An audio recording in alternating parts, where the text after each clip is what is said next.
Fala nação, tudo beleza?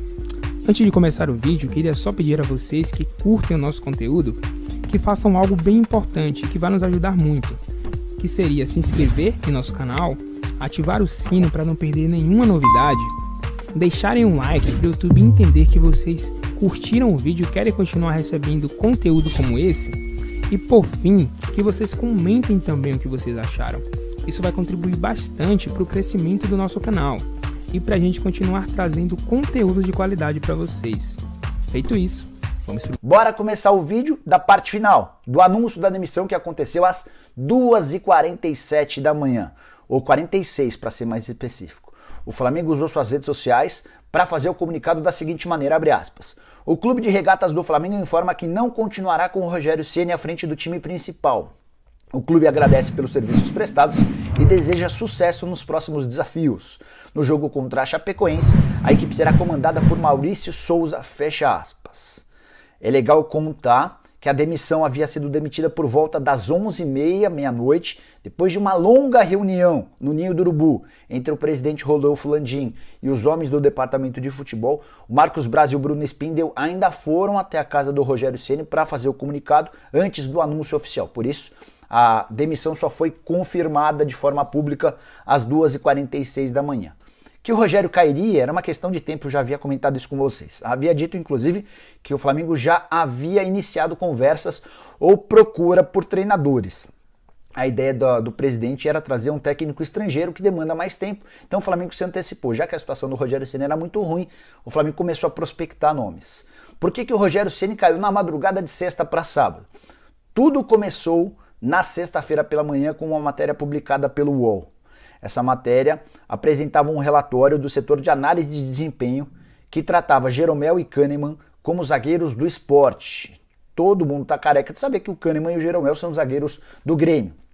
Mas esse relatório preparado pelo setor de análise de desempenho do Flamengo, antes de um jogo contra o Sport, postou a foto dos dois como atletas do esporte.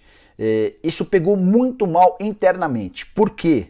Porque a diretoria, a presidência, todos entenderam que era o Rogério Ceni armando, ou alguém do Rogério Ceni armando, para tentar tirar a culpa dele e distribuir a culpa para outros setores.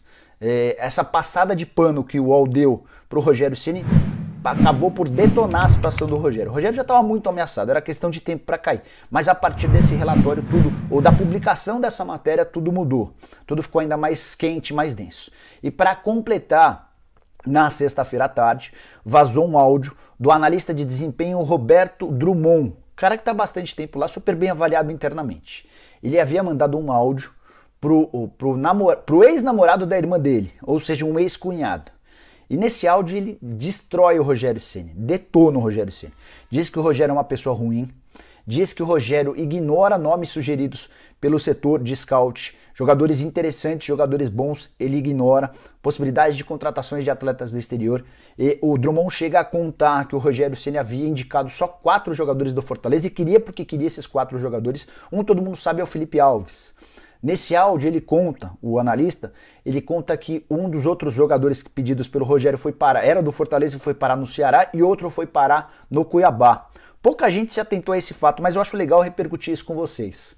Ou seja, além do Felipe Alves, o Rogério Ceni queria o Gabriel Dias, lateral direito, foi ele quem trocou o Fortaleza pelo Ceará, e queria o zagueiro Paulão, que foi parar no Cuiabá. Como um treinador de primeiro nível que trabalha no Flamengo exige ou pede as contratações de Paulão, Gabriel Dias e do Felipe, aí começa a ficar até difícil de entender e de defender um treinador que tem a possibilidade de contratar jogadores de nível nacional ou mundial, como o Flamengo tem feito nos últimos tempos. É óbvio que a diretoria rejeitou todos os pedidos relacionados a jogadores do Fortaleza e trabalhou sempre com outros nomes.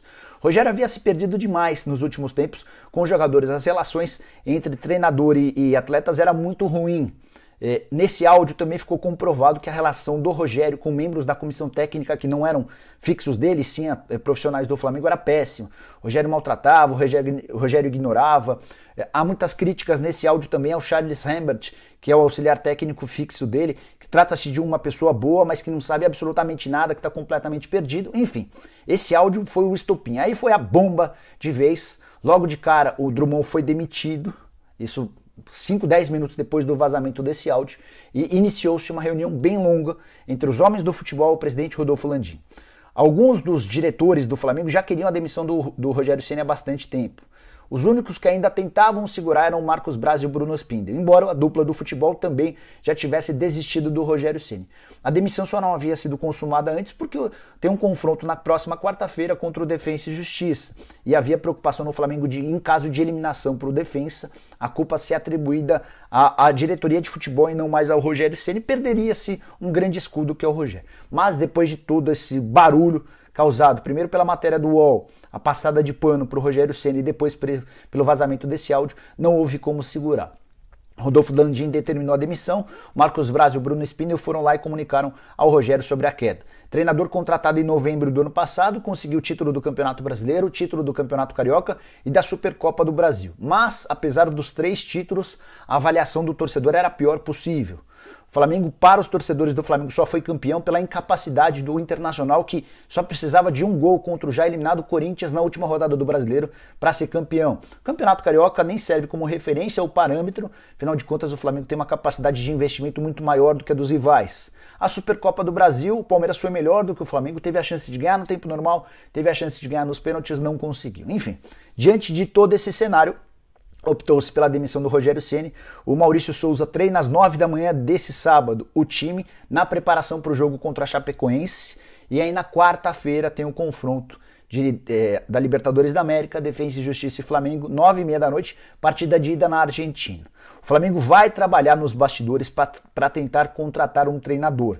Às 8h30 da manhã desse sábado já iniciava-se a primeira reunião lá no Ninho do Urubu, mesmo depois da madrugada quente, para que os dirigentes do Flamengo tentem encontrar um denominador comum, um nome que agrade a todos.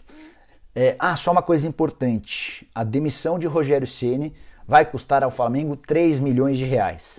Esse é o valor da multa rescisória prevista, mais uma falha, mais um probleminha de Marcos Braz e Bruno Spindel, que tem colecionado muito mais erros do que acertos. Depois de um 2019 espetacular, as contratações em 2020 não deram certo. O Domi, por exemplo, contratado para anteceder o Rogério Ceni, custou 11 milhões de reais de multa rescisória. Foi um fracasso. Gustavo Henrique, Léo Pereira, Michael, Bruno Viana, só para citar algumas das contratações mais recentes, todas também um grande fiasco, algumas delas bem caras. Michael e Léo Pereira custaram juntos 14 milhões e meio de euros.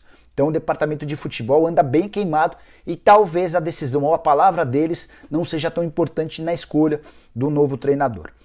O nome mais falado, o nome mais especulado é o do Renato Gaúcho.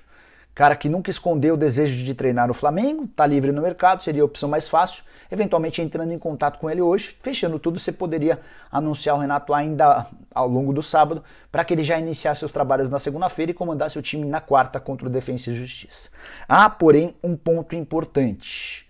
Para que o Renato Gaúcho seja contratado, haverá a necessidade de convencer o presidente Rodolfo Landim, que não morre de amores pelo Renato. Se depender do presidente do Flamengo, a busca será por um técnico estrangeiro. Também por isso, como eu contei para vocês ao longo da semana, o Flamengo já havia iniciado prospecção para entender o mercado, para entender quais eram as alternativas, imaginando que em algum momento mandaria o Rogério Ceni embora. Treinadores portugueses são muito complexos, são muito complicados por causa da questão financeira. O Flamengo já havia tentado em outras oportunidades o Léo Jardim, não conseguiu convencê-lo. O Marco Silva, que é outro nome sempre comentado, acaba de fechar com o time inglês e as opções vão se reduzindo. Mas o Flamengo, talvez, antes de bater o martelo com o Renato Gaúcho, tente algum técnico do exterior, por entender que os técnicos daqui não têm a capacidade que o Flamengo precisa. Mas, como não há muito tempo, já a decisão na quarta-feira, o sábado promete ser bastante agitado. E assim que surgir qualquer novidade, volto pra cá, para deixar vocês bem informados. Combinado? Dali, Mengo, pra cima deles, Flamengo.